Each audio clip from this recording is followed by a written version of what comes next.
Welcome back everyone. मई महीने की current affairs के प्रश्नों की प्रैक्टिस कर रहे हैं हम। 45 क्वेश्चन तक हो चुका था। 45वां क्वेश्चन इंटरनेशनल बायोडाइवर्सिटी डे के ऊपर था। उसकी थीम पूछी थी। अब आ जाइए 46 से इसमें हम 65 यानी 20 प्रश्नों की प्रैक्टिस करेंगे। तो चलिए स्टार्ट करते हैं। क्वेश्चन नंबर 1 है, मई महीने में निम्नलिखित में से कौन सा दिवस सबसे पहले मनाया जाता है मासिक कैलेंडर के अनुसार। यानी जैसे कोई दिवस 1 मई को अगर मनाया जाता होगा तो वो सबसे पहला आएगा, फिर 4 मई, 8 मई, 20 मई, 11 मई, 22 मई, 31 मई, इस तरह से। विश्व प्रेस स्वतंत्रता दिवस, अंतर्राष्ट्रीय श्रमिक दिवस, राष्ट्रीय प्रौद्योगिकी दिवस, विश्व रेड क्रॉस दिवस। इसको और टफ कर दें तो बढ़ते हुए क्रम में सजा दीजिए इनको। मई महीने में मनाए जाने वाले इन दिवसों को बढ़ते हुए क्रम में रखिए। ठीक है, अपने लिए तो आसान है क्योंकि सबसे पहले जो दिवस मनाया जाता है उसमें सीधा सा उत्तर है, तो वो है अंतर्राष्ट्रीय श्रमिक दिवस। ऑप्शन नंबर ए है इसका आंसर, और ये ऑप्शन नंबर बी है इसका आंसर, और ये 1 मई को मनाया जाता है। ठीक है, विश्व प्रेस स्वतंत्रता दिवस ये 3 मई को मनाया जाता है। राष्ट्रीय प्रौद्योगिकी दिवस ये 11 मई को मनाया जाता है, और विश्व रेड क्रॉस दिवस ये 8 मई को मनाया जाता है। तो अगर हम इन दिवसों को इंक्रीजिंग ऑर्डर में रखें तो सबसे पहले बी आएगा, उसके बाद ए आएगा, उसके बाद डी आएगा, उसके बाद फिर सी आएगा। बी है इसका आंसर फिलहाल। तो देखिए, 1 मई को अंतर्राष्ट्रीय श्रमिक दिवस मनाया जाता है, 3 मई को विश्व प्रेस स्वतंत्रता दिवस मनाया जाता है, 8 मई को विश्व रेड क्रॉस दिवस मनाया जाता है, 11 मई को राष्ट्रीय प्रौद्योगिकी दिवस मनाया जाता है। ठीक है, यही तो थे ऑप्शन में। इसके अतिरिक्त 12 मई को अंतर्राष्ट्रीय नर्स दिवस मनाया जाता है, 15 मई को अंतर्राष्ट्रीय परिवार दिवस, आतंकवाद विरोधी दिवस 21 मई को मनाया जाता है, और मोस्ट इम्पोर्टेंट है अंतर्राष्ट्रीय जैव विविधता दिवस 22 मई को मनाया जाता है, और मोस्ट इम्पोर्टेंट है विश्व तंबाकू निषेध दिवस, ये 31 मई को मनाया जाता है। नेक्स्ट क्वेश्चन है, मई 2026 में आयोजित विश्व स्वास्थ्य सभा यानी वर्ल्ड हेल्थ असेंबली के 79वें सत्र का आयोजन कहाँ किया गया। इसके ऊपर एक और सवाल था पिछले टेस्ट में, स्टेटमेंट वाला। यहाँ सीधा सीधा फैक्ट बनाकर पूछा है ABCD में, कहाँ किया गया। स्विट्जरलैंड के जिनेवा में, बी है इसका आंसर। इन सभी टेस्ट की आप फुल टेस्ट सीरीज से जोड़ सकते हैं। नंबर इस पर कॉल या व्हाट्सअप कर दीजिए। एक छोटा सा अमाउंट है, ठीक है, 1 टाइम पेमेंट है। फुल टेस्ट सीरीज जो है वो PDF फॉर्मेट में मिलेगी आपको। तो option number B, Switzerland Geneva. मई 2026 में आयोजित विश्व स्वास्थ्य सभा यानी वर्ल्ड हेल्थ असेंबली के 79वें सत्र का आयोजन जिनेवा स्विट्जरलैंड में किया गया। स्विट्जरलैंड के जिनेवा में किया गया। यह वार्षिक सभा विश्व स्वास्थ्य संगठन यानी WHO की सर्वोच्च निर्णय लेने वाली संस्था है, जो हर साल जिनेवा में आयोजित होती है। ठीक है, तो इस साल भी जिनेवा में ही हुई। चलिए, क्वेश्चन नंबर 48 है, लोगों को तंबाकू के सेवन से होने वाले गंभीर स्वास्थ्य नुकसानों के प्रति जागरूक करने और तंबाकू मुक्त समाज को बढ़ावा देने के लिए विश्व तंबाकू दिवस या अंतर्राष्ट्रीय टोबैको डे की स्थापना कब की गई थी। 1987, 1980, 1995, 1975। 1980 के तो बाद का है ये, 1975 के बाद का है, 1995 से पहला है। इसका उत्तर है 1987, 1987। देखिए, विश्व तंबाकू निषेध दिवस यानी वर्ल्ड नो टैबाको डे हर साल दुनिया भर में 31 मई को मनाया जाता है। इस दिवस का मुख्य उद्देश्य है लोगों को तंबाकू के सेवन से होने वाले गंभीर स्वास्थ्य नुकसानों के प्रति जागरूक करना और तंबाकू मुक्त समाज को बढ़ावा देना। शुरुआत इसकी विश्व स्वास्थ्य संगठन यानी WHO के सदस्य देशों द्वारा इस दिवस की स्थापना जो है वो 1987 में की गई थी। स्थापना ही पूछा है ना प्रश्न में, क्या पूछा है। ठीक है, स्थापना कब की गई थी, 1987। ठीक है, इसको हिस्ट्री से जोड़ो थोड़ा। अच्छा, उस शासक का नाम बताइए। चलिए, मुगल काल का शासक है वो जिसने लोगों में तंबाकू की लत पड़ रही थी तो तंबाकू के सेवन पर प्रतिबंध लगा दिया था उसने। 3 सेकंड है, 1 2 3। जहांगीर है वो। ठीक है, प्रश्न इंपॉर्टेंट है, पूछा जाता है एग्जाम में। क्वेश्चन नंबर 49 पर आ जाइए। मई 2026 में संपन्न कान फिल्म फेस्टिवल या कांस फिल्म फेस्टिवल भी बोलते हैं इसको, इसमें किस फिल्म को सर्वश्रेष्ठ फिल्म का पुरस्कार मिला है, और जो सर्वश्रेष्ठ पुरस्कार है उसका नाम क्या है? पॉम डियोर। ठीक है, पॉम डियोर पुरस्कार किस फिल्म को मिला है? कान फिल्म महोत्सव 2026 में ये मिला है फियोर्ड को। ठीक है, फियोर्ड फिल्म को। सबसे बड़ा पुरस्कार है इनका कांस वालों का, पॉम डियोर फियोर्ड मूवी को मिला है। मई 2026 में संपन्न हुए 79वें कौन से 79वें कान फिल्म फेस्टिवल में रोमानियाई निदेशक क्रिस्टियन मुगियू द्वारा निर्देशित फिल्म है ये फियोर्ड को सर्वश्रेष्ठ फिल्म का सर्वोच्च पुरस्कार पाम डी और प्रदान किया गया। फिल्म का नाम फियोर्ड है। निर्देशक पूछ रहे तो क्रिस्टियन मुइंगू। अन्य एक और पुरस्कार है इनका ग्रैंड पिक्स। ठीक है, रूसी निर्देशक आंद्री जयागिंतसेव की फिल्म मिनोटार को कान फिल्म फेस्टिवल का दूसरा सबसे बड़ा पुरस्कार ग्रैंड पिक्स मिला। तो कान फिल्म फेस्टिवल में पाम डी और जो सर्वोच्च पुरस्कार है वो किसको मिला? फियोर्ड मूवी को। और जो दूसरे दर्जे का पुरस्कार है ग्रैंड पिक्स वो मिला है मिनोटार को। क्वेश्चन नंबर 50 पर आ जाइए। किन दो राज्यों ने 6 मई 2026 को जल जीवन मिशन 2.0 के सुधार अवध क्रियान्वयन में योगदान करने के लिए केंद्र सरकार के साथ समझौता ज्ञापन यानी MOU पर हस्ताक्षर किए हैं?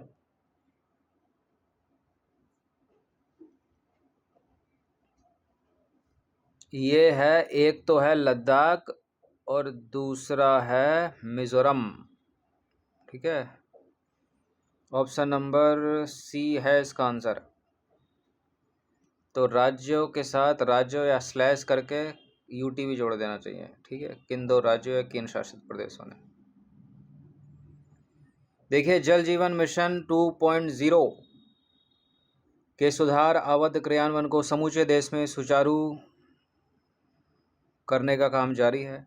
इसी क्रम में मिजोरम और लद्दाख ने 6 मई 2026 को केंद्र सरकार के साथ एक समझौता ज्ञापन पर हस्ताक्षर करके संवहनीय, पारदर्शी और सामुदायिक नेतृत्व वाली ग्रामीण पेयजल सेवा डिलीवरी के लिए एक सुव्यवस्थित सुधार कार्यक्रम के प्रति समर्पण प्रकट किया है।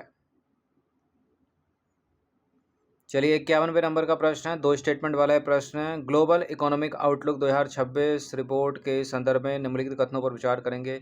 ग्लोबल इकोनॉमिक आउटलुक करके पूछ लेगा या वर्ल्ड इकोनॉमिक आउटलुक करके पूछ लेगा।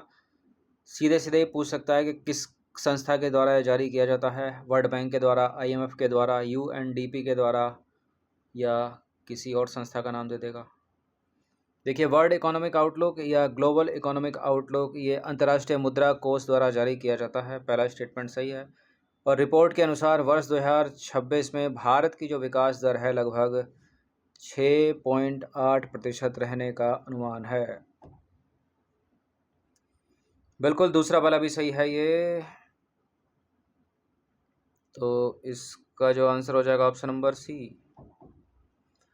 देखिए, ग्लोबल इकोनॉमिक आउटलुक जो रिपोर्ट है वो IMF यानी इंटरनेशनल मॉनेटरी फंड के द्वारा जारी की जाती है। IMF द्वारा जारी वर्ल्ड इकोनॉमिक आउटलुक के 2026 के अनुमानों के अनुसार अगर वैश्विक आर्थिक विस्तार दर पूछ ले तो 3.2% है, और भारत की आर्थिक विकास दर पूछ ले तो 6.8% के बीच रहने का अनुमान है। 6.8% तक रहने का अनुमान है।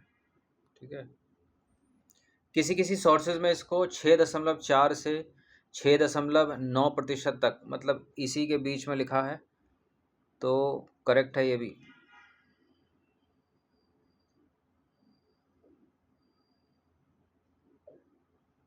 ये वैश्विक आर्थिक विकास दर है 3.2 और भारत की 6.8। चलिए, अगला प्रश्न है, हाल ही में चर्चा में रहे मिशन अमृत सरोवर 2.0 के संबंध में कौन सा कथन सत्य है? इसका उद्देश्य देश के प्रत्येक जिले में न्यूनतम 75 जलाशयों का कायाकल्प करना है। इस चरण में शहरी क्षेत्रों के जल निकायों के जीर्णोद्धार पर विशेष ध्यान दिया जा रहा है। बिल्कुल, ये करेक्ट है, दोनों के दोनों स्टेटमेंट। केवल अगर यहाँ होता दूसरा स्टेटमेंट केवल शहरी क्षेत्रों के जल निकायों के जीर्णोद्धार पर, ठीक है, वो नेगेटिव बात हो जाती, बाउंड स्टेटमेंट हो जाती, गलत हो जाता। तो ध्यान दिया कीजिए, दोनों के दोनों सही हैं फिलहाल ये। देखिए, मिशन अमृत सरोवर 2.0 का मुख्य उद्देश्य है जल संरक्षण को दीर्घकालिक स्थिरता देना।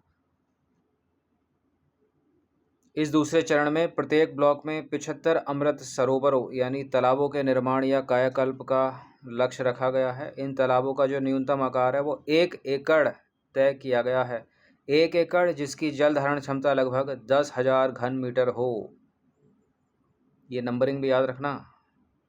देखिए, मई 2026 में मिशन अमृत 2.0 के तहत उत्तर प्रदेश के गोरखपुर, लखनऊ, गाजियाबाद और रायबरेली में 5 नए अमृत सरोवरों के विकास के लिए 15.57 करोड़ रुपए से अधिक की मंजूरी दी गई है और निर्माण कार्य शुरू करने के लिए पहली किस्त जारी कर दी है। ये यूपी से रिलेट करके हो गया, तो ये ज़्यादा इम्पोर्टेंट हो गया यूपी के एग्ज़ाम के लिए। गोरखपुर, लखनऊ, गाजियाबाद और रायबरेली में धनराशि कितनी है? 15.57 करोड़ रुपए से अधिक। चलिए, भारत का है गगनयान मिशन। तो Gaganyaan 1, 2, 3 back to back line से लगे पड़े हैं, ठीक है। एक एक साल के अंतराल में एक एक साल बैक टू बैक जो है ये जाएंगे। तो यहाँ 1 पे तो नहीं, 2 पे प्रश्न है। गगनयान 2 मिशन इसरो का पहला है मई 2026 में, यानी अभी रिसेंट में इसरो ने इसके क्रायोजेनिक इंजन का सफल परीक्षण किया है। गगनयान 2 की बात हो रही है। इस मिशन के तहत एक महिला रोबोट व्योम मित्र को अंतरिक्ष में भेजा जाएगा। मतलब एक तरह से इंसानों को भेजने से पहले रोबोटिक सामान ऊपर चला जाए। देखिए, पहला वाला तो सही है, दूसरा वाला ये गलत है, क्योंकि व्योम मित्र जो है एक महिला रोबोट है, वो गगनयान 1 मिशन के तहत भेजा जाएगा, ना कि 2 के तहत। तो केवल एक ही यहाँ पर सही है, दूसरा गलत है।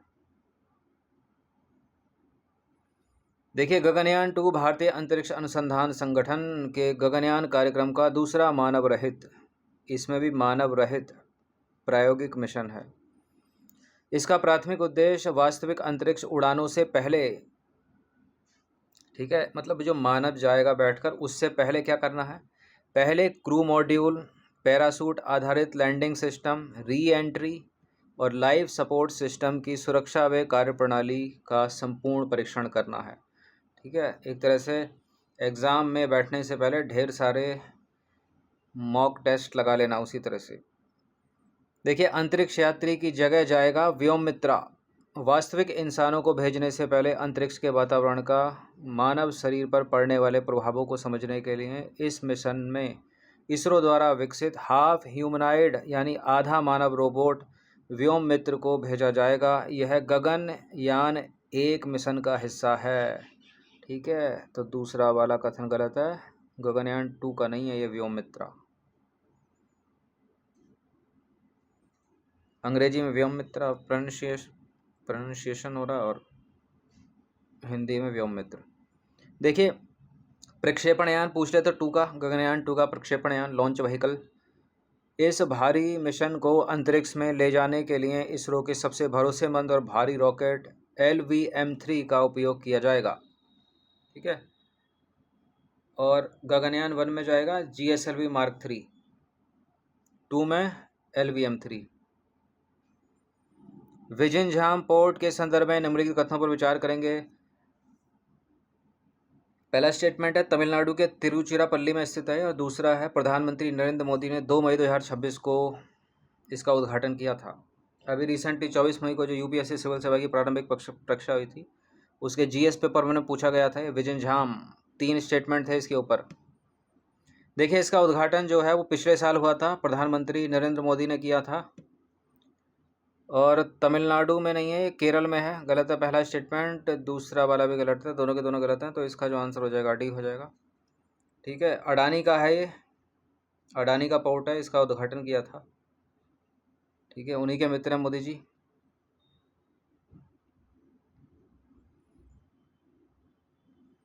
विजिंझाम बंदरगाह दक्षिण भारत के केरल राज्य की राजधानी तिरुवनंतपुरम यानी त्रिवेंद्रम में स्थित है, और यह शहर के मुख्य केंद्र से लगभग 16 किलोमीटर दक्षिण पश्चिम में अरब सागर के तट पर स्थित है।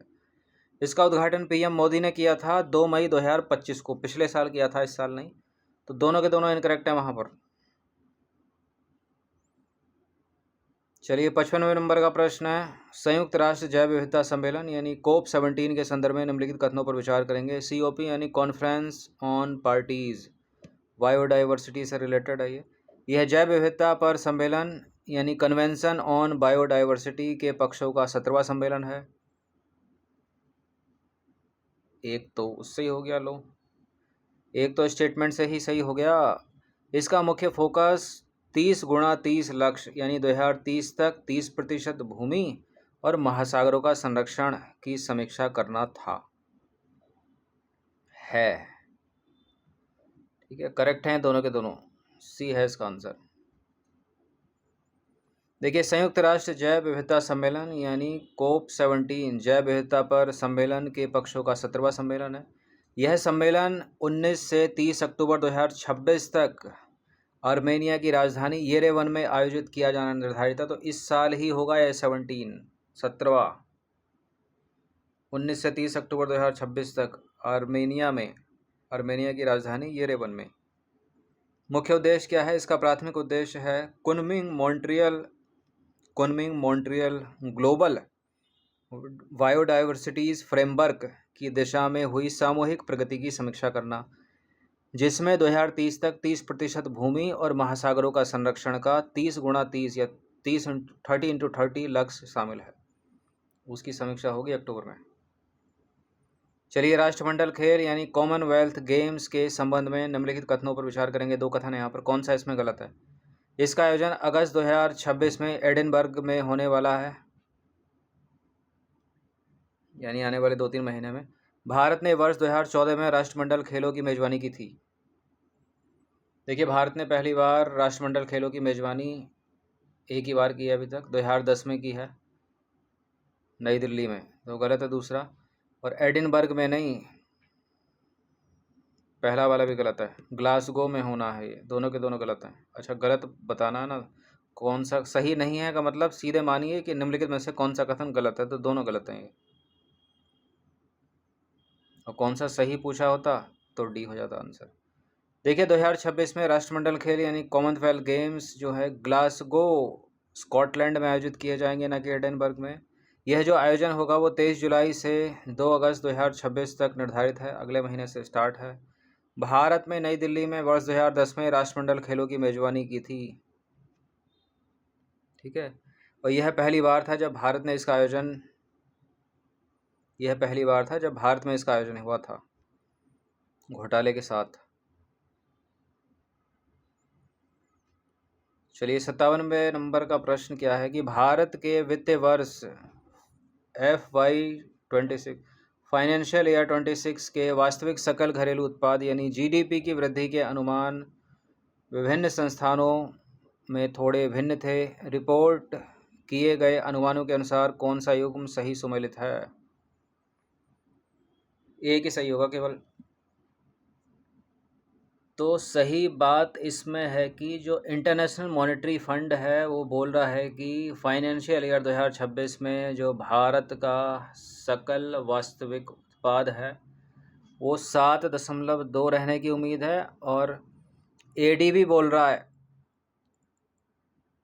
कि 7.4 रहने की उम्मीद है। यही है इसका उत्तर। IMF 7.4 ये तो गलत है। विश्व बैंक 6.5 ये भी गलत है। RBI 7.3 और ADB 7.2। देखिए थोड़ा संशोधन करिए इसमें, RBI 7.3 और ADB 7.2, बी सही है इसका, ठीक है। RBI जो है 7.3 है और ADB 7.2, बी सही है, तो यहाँ बी होना चाहिए ना। RBI 7.3 और ADB 7.2। देखिए हाल ही में RBI, ADB यानी एशियन डेवलपमेंट बैंक, IMF और अन्य सहित कई संस्थानों ने वित्त वर्ष 2026 के लिए भारत के वास्तविक सकल घरेलू उत्पाद यानी GDP की वृद्धि के लिए अपने अनुमान जारी किए। ये अनुमान मामूली विभिन्नताओं को उजागर करते हैं जो विभिन्न आर्थिक मॉडलों और मान्यताओं को दर्शाते हैं। तो अंतर्राष्ट्रीय मॉनेटरी फंड IMF कहता है कि सकल घरेलू उत्पाद जो है भारत का 7.3% रहने का अनुमान है। और विश्व बैंक कहता है कि 6.5% रहने का अनुमान है। भारतीय रिजर्व बैंक यानी RBI 7.3% और एशियाई डेवलपमेंट बैंक कहती है कि 7.2%। ठीक है, तो बी वाला ही ऑप्शन करेक्ट हो गया ऊपर। और राष्ट्रीय सांख्यिकी संगठन NSO कह रहा है कि 7.4% रहने का अनुमान है। अब डी वाला विश्व बैंक तो सही है, लेकिन NSO 7.3 है, तो इसने डी एलिमिनेट है, केवल बी ही सही है। चलिए अब आ जाइए 58वें नंबर के प्रश्न पर। भारत में एल नीनो के संबंध में निम्नलिखित कथनों पर विचार करेंगे। इसके प्रभाव से भीषण गर्मी यानी लू और देश के कुछ हिस्सों में सूखे जैसे हालात पैदा हो सकते हैं। और दूसरा स्टेटमेंट है एल नीनो के कारण मानसूनी हवाएं कमज़ोर पड़ सकती हैं। बिल्कुल ये करेक्ट है, दोनों के दोनों कथन सी है इसका आंसर। देखिए, भारत में एल नीनो का जो असर है वर्तमान में मई से जुलाई के बीच शुरू हो चुका है और इसका प्रभाव पूरे मानसूनी सीज़न यानी जून से सितंबर के दौरान रहने की आशंका है। मानसून पर प्रभाव एल नीनो के कारण मानसूनी हवाएं कमज़ोर पड़ सकती हैं, जिससे इस वर्ष देश में बारिश सामान्य से कम या औसत से भी कम रहने का अनुमान है। ठीक है, तापमान और सूखे का खतरा है। इसके प्रभाव से भीषण गर्मी यानी लू और देश के कुछ हिस्सों में सूखे जैसे हालात पैदा हो सकते हैं, जो होने ही वाले हैं अगले महीने से। शुरुआत तो मई से ही हो चुकी है। संघाई सहयोग संगठन यानी SCO के रक्षा मंत्रियों की बैठक 2026 के संबंध में स्टेटमेंट है। 3 स्टेटमेंट है। अप्रैल 2026 में यह बैठक किर्गिस्तान के बिश्केक में आयोजित की गई थी। ये फैक्ट है, चेंज भी हो सकता है। दूसरा स्टेटमेंट है भारत ने आतंकवाद के प्रति अपनी शून्य सहिष्णुता यानी ज़ीरो टॉलरेंस नीति को दोहराया। भारत में पहली बार 2023 में SCO की अध्यक्षता संभाली थी। भारत ने पहली बार 2023 में SCO की अध्यक्षता संभाली थी। कौन सा इसमें सही है? देखिए, सोचकर देखिए इसमें दूसरा स्टेटमेंट, जिसकी संभावना सबसे कम है गलत हो जाने की। ठीक है, भारत ने आतंकवाद के प्रति अपनी शून्य सहिष्णुता यानी ज़ीरो टॉलरेंस की नीति को दोहराया है। अलग अलग अंतर्राष्ट्रीय संगठनों में जाकर दोहराता है, तो इसमें भी दोहरा ही दिया होगा भारत ने, तो करेक्ट है स्टेटमेंट ये वाला। भारत ने पहली बार 2023 में SCO की अध्यक्षता संभाली थी। ये फैक्ट है, चेंज भी हो जाएगा एग्जामिनर का मन। पहला और तीसरे में फैक्ट है, एग्जामिनर का मन की वो चेंज कर दे, 2023 की जगह कोई और भी सन हो सकती है, लेकिन यहाँ सही है। भारत ने पहली बार 2023 में ही SCO की अध्यक्षता संभाली थी। और पहला वाला भी सही है, जो अप्रैल 2026 में बैठक हुई है SCO के रक्षा मंत्रियों की, वो किर्गिस्तान की राजधानी बिश्केक में ही हुई है। तो यहाँ जो तीनों के तीनों स्टेटमेंट है वो सही हो जाते हैं। डी है इसका आंसर। संघाई सहयोग संगठन यानी SCO के रक्षा मंत्रियों की बैठक 28 अप्रैल 2026 को किर्गिस्तान के बिश्केक में आयोजित की गई। भारतीय प्रतिनिधिमंडल भारत के रक्षा मंत्री राजनाथ सिंह ने इस उच्च स्तरीय बैठक में भारतीय प्रतिनिधिमंडल का नेतृत्व किया। प्रमुख मुद्दे की बात करें तो बैठक के दौरान पश्चिमी एशिया की भू राजनीतिक उथल पुथल, अंतर्राष्ट्रीय शांति और क्षेत्रीय स्थिरता जैसे मुद्दों पर मुख्य रूप से चर्चा हुई। आतंकवाद पर भारत का रुख देखें तो भारत ने आतंकवाद के प्रति अपनी शून्य सहिष्णुता यानी ज़ीरो टॉलरेंस की नीति को दोहराया और आतंकवाद के विरुद्ध एकीकृत कार्रवाई का आह्वान किया है। क्या ये SCO? SCO है, SCO एक अंतर सरकारी संगठन है जिसकी स्थापना हुई थी 15 जून 2001 को चीन के संघाई में। इसके सदस्यों में भारत, रूस, चीन, Kazakhstan, Kyrgyzstan, Pakistan, Tajikistan, Uzbekistan, Iran और बेलारूस शामिल हैं।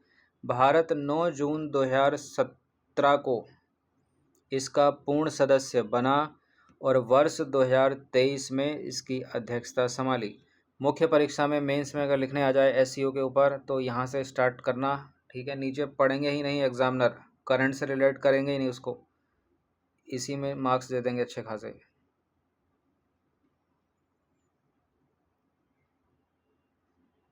ठीक है, कोई भी टीका टिप्पणी अगर कर दिया आपने कि आतंकवाद के ऊपर बात हुई, दोनों पक्षों की राजनीतिक समरसता के ऊपर बात हुई, तो वहाँ इग्नोर कर देते हैं एग्जामिनर, ये जो ऊपर फैक्ट हैं इसी में बढ़िया नंबर दे देते हैं।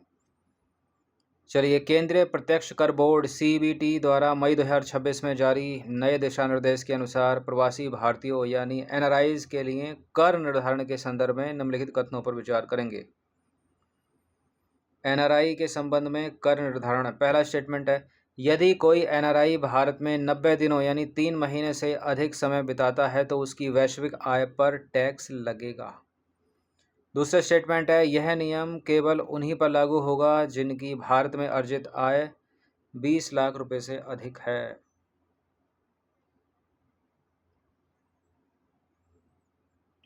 देखिए, NRI भारत में अगर 90 दिनों से अधिक का समय बिताता है ना, तो उसकी वैश्विक आय पर टैक्स नहीं लगेगा, नहीं लगेगा। ठीक है, ये लगेगा लिखा गलत है, नहीं लगेगा। और ये वाला नियम दूसरे पर लागू नहीं होता, 90 दिनों वाला। भारत में अर्जित आय 20 लाख रुपए नहीं 15 लाख होना चाहिए। दूसरा वाला भी गलत है, तो दोनों के दोनों गलत हैं, कोई भी सही नहीं है, इसमें डी है इसका आंसर। देखिए, केंद्रीय प्रत्यक्ष कर बोर्ड यानी CBT द्वारा हाल ही में जारी नए नियमों के अनुसार आयकर कानूनों के अनुसार प्रवासी भारतीयों यानी NRIs के लिए कर निर्धारण की स्थिति को स्पष्ट किया गया है। 2 स्थितियां हैं यहाँ पर। पहली, 90 दिनों की सीमा का नियम। यदि कोई NRI या भारतीय मूल का व्यक्ति भारत आता है और भारत में 90 दिनों से अधिक समय बिताता है तो उसकी वैश्विक आय यानी ग्लोबल इनकम पर भारत में टैक्स नहीं लगेगा। ठीक है, भारतीय आयकर कानूनों के अनुसार अनिवासी यानी नॉन रेजिडेंट केवल भारत में अर्जित आय यानी इंडियन सोर्स्ड इनकम पर ही कर देने के लिए उत्तरदायी होते हैं। दूसरा नियम क्या है इसका, 120 दिनों और 15 लाख रुपए का नियम क्या कहता है, यदि किसी भारतीय नागरिक या भारतीय मूल के व्यक्ति की भारत में अर्जित आय 15 लाख रुपए से अधिक है तो वह भारत में रहता है तो उसके लिए 182 दिनों की सीमा के स्थान पर 120 दिनों की सीमा लागू होती है। ठीक है, ऐसे व्यक्ति को भारत में सामान्य निवासी यानी रेजिडेंट के बजाय RNOR यानी resident but not ordinary resident का दर्जा जो है दिया जाता है। ठीक है, RNOR यानी resident but not ordinary resident होने की स्थिति में भी केवल भारत में कमाई गई आय पर ही टैक्स देना होगा, न कि वैश्विक आय पर।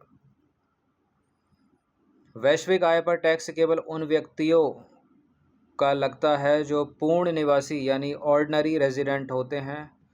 पूर्ण निवासी बनने के लिए आमतौर पर 182 दिनों या उससे अधिक समय तक भारत में रहना अनिवार्य है, यानी 6 महीने तक कम से कम। तो फिलहाल ऊपर के दोनों स्टेटमेंट गलत हैं। अगर किसी को नहीं समझ में आया तो कम से कम 2 बार पढ़ना इस एक्सप्लेनेशन को। मिशन अमृत सरोवर पहल द्वारा संचालित है, डैश के द्वारा संचालित है। देखिए, जो मिशन अमृत सरोवर पहल है इसमें 2-3 मिनिस्ट्री हैं। एक तो जल शक्ति मंत्रालय है, इसमें ग्रामीण विकास मंत्रालय है इसमें, और पंचायती राज मंत्रालय भी है इसमें। तो पृथ्वी विज्ञान मंत्रालय, शिक्षा मंत्रालय, सहकारिता मंत्रालय से क्या ही मतलब इसका, डी है इसका आंसर। मिशन अमृत सरोवर भारत सरकार की एक महत्वपूर्ण पहल है जिसका मुख्य उद्देश्य जल संरक्षण और जल निकायों यानी तालाबों के निर्माण या कार्यकलाप से है। उद्देश्य क्या है इसका, भविष्य के लिए पानी की बचत करना, भूजल स्तर यानी ग्राउंड वाटर लेवल में सुधार लाना और सिंचाई सुविधाओं को बढ़ावा देना। संचालन की बात करें तो इसे ग्रामीण विकास मंत्रालय, पंचायती राज मंत्रालय और जल शक्ति मंत्रालय सहित कई मंत्रालयों द्वारा मिलकर संचालित किया जाता है। ये चीज़ इंपॉर्टेंट है, इसको याद रखिएगा। 3 मिनिस्ट्री बड़ी इंपॉर्टेंट, इनको नाम याद न भूलना, इनके नाम नहीं भूलना। विश्व रेड क्रॉस दिवस के संबंध में सही कथन है। देखिए, यह दिवस प्रत्येक 2 वर्ष में 8 मई को मनाया जाता है। बिल्कुल, ये दिवस 8 मई को मनाया जाता है, लेकिन प्रत्येक 2 वर्ष में थोड़ी हर साल मनाया जाता है ना। ये तो इस दिवस का उद्देश्य उन लाखों स्वयंसेवकों चिकित्सा कर्मियों और कर्मचारियों के मानवीय कार्यों को सम्मान देना है जो बिना किसी भेदभाव के लोगों की मदद करते हैं क्या, वर्तमान में केवल 5% लोग ही ऐसे हैं जो बिना किसी भेदभाव के दूसरों की मदद करते हैं। फिलहाल दूसरा स्टेटमेंट सही है, पहला वाला गलत है। वरना काऊ एनजीओज, स्ट्रीट डॉग एनजीओज, ठीक है, वृद्धावस्था एनजीओज के नाम पर अपना ही पेट भरते हैं। विश्व रेड क्रॉस दिवस हर साल 8 मई को मनाया जाता है, न कि 2 वर्षों में। यह दिन रेड क्रॉस की अंतर्राष्ट्रीय समिति के संस्थापक और शांति के लिए पहले नोबेल पुरस्कार विजेता हेनरी ड्यूनेट के जन्म दिवस के उपलक्ष्य में मनाया जाता है। इस दिन को मनाने का मुख्य उद्देश्य क्या है? अंतर्राष्ट्रीय रेड क्रॉस और रेड क्रिसेंट आंदोलन के बारे में जनता की समझ को व्यापक बनाना और उन लाखों स्वयंसेवकों यानी एनजीओज, चिकित्सा कर्मियों और कर्मचारियों के मानवीय कार्यों को सम्मान देना जो बिना किसी भेदभाव के लोगों की मदद करते हैं, जो सच में करते हैं, बिल्कुल उन्हें सम्मानित करना चाहिए। 63 नंबर का प्रश्न है, 11 जून से 19 जुलाई 2026 तक यानी अगले महीने से स्टार्ट हो जाएगा फीफा फुटबॉल विश्व कप 2026 कहाँ आयोजित किया जाएगा? ये आयोजित किया जाएगा नॉर्थ अमेरिका कॉन्टिनेंट में, यानी संयुक्त अरब, किधर गया, यानी संयुक्त राज्य अमेरिका, कनाडा और मैक्सिको में। सी है इसका आंसर। चिल्ली नहीं है वो, चिली है, चिली। 3-4 प्रिंटिंग मिस्टेक हो गई आज टेस्ट में।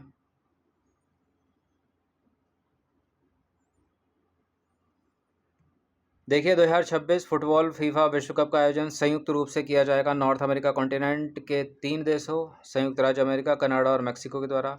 आयोजन की तारीखें हैं 11 जून से 19 जुलाई 2026 तक। जो उद्घाटन मैच है वो 11 जून को होगा, 11 जून को होगा मैक्सिको सिटी में। और जो फाइनल मैच खेला जाएगा वो 19 जुलाई को खेला जाएगा। कहाँ पर खेला जाएगा? अमेरिका के न्यू जर्सी में। 64वें नंबर का प्रश्न है, हाल ही में संपन्न हुए विधानसभा चुनावों के परिणामों के संदर्भ में निम्नलिखित कथनों को सही सम्मिलित कीजिए। 4 मई 2024 को आए थे ये हैं राज्य केंद्र शासित प्रदेश। ये क्रम है, यहाँ क्रम है राज्य केंद्र शासित प्रदेश और जीतने वाली पार्टी का नाम। पश्चिम बंगाल और असम में किसकी सरकार बनी? तमिलनाडु में किसकी बनी? केरल में किसकी बनी? पौंडीचेरी में किसकी बनी? मैच कर दीजिए इनको, आसान से प्रश्न है। तो पश्चिम बंगाल का तो सभी को पता होगा, पश्चिम बंगाल और असम में बनी है बीजेपी की सरकार, भारतीय जनता पार्टी की सरकार। तमिलनाडु भी बड़ा न्यूज़ में था, उसमें डीएमके और टीवीके की सरकार बनी।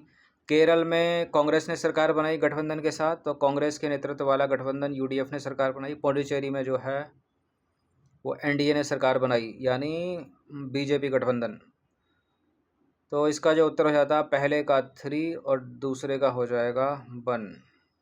ए का 3, बी का 1, ए का 3, बी का 1 और सी का 4। ए का 3, बी का 1, सी का 4। ए का क्या हो गया? 2 होगा ए का, ठीक है। ए का 3 है। ये तो गलती हो गई ऑप्शन सेट करने में। पश्चिम बंगाल और असम में तो भारतीय जनता पार्टी की सरकार बनी है ना, ए का 3 होना चाहिए था भाई, ए का 3। चलिए हम खुद ही करेंगे इसको मैनुअली। ए का 3, बी का 1, सी में है केरल तो सी का 4 और डी का हो जाएगा 2। पौडीचेरी में होगी एनडीए की, तो इसका जो आंसर हो जाएगा वो हो जाएगा 3, 1, 4, 2, ठीक है। 3, 1, 4, 2,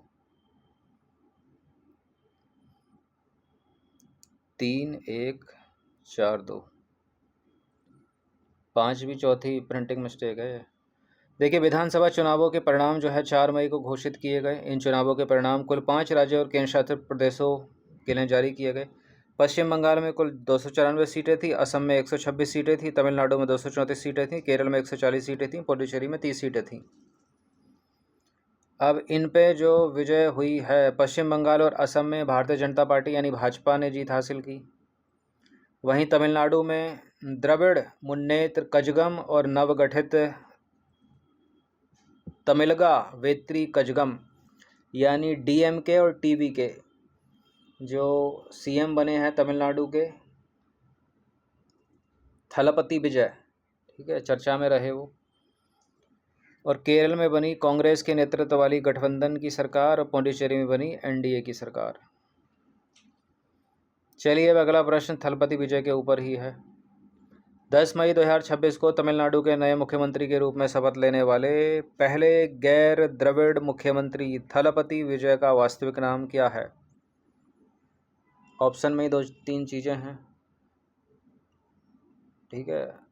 पहले गैर द्रविड़ मुख्यमंत्री हैं ये तमिलनाडु के इतिहास में अभी तक के, थलपति विजय। इनका वास्तविक नाम क्या है?